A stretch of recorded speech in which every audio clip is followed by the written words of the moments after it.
In this video, I'll be comparing the Xbox Series S controller against the Xbox One controller.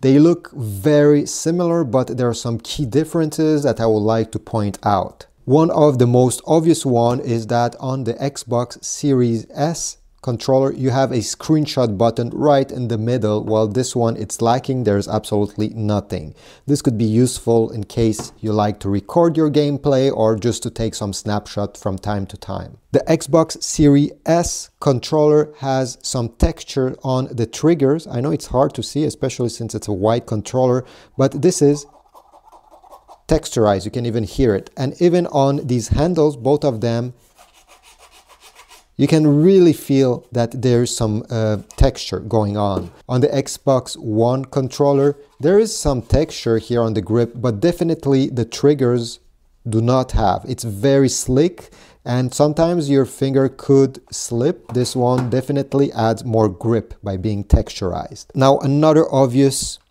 difference is the D-pad.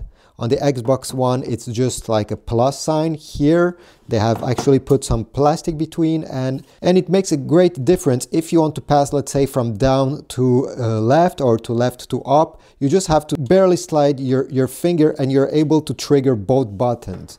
Over here, you can do it as well. It's just that there is a space between, and maybe it can get a bit less comfortable than simply if you want to do this. And finally, the last important difference is right on the front. The Xbox One controller has a micro USB cable, while this one is a USB Type-C cable that is much more common these days. And on top of that, USB Type-C, which is nice, is that you can put the cable both ways and you'll never break this port.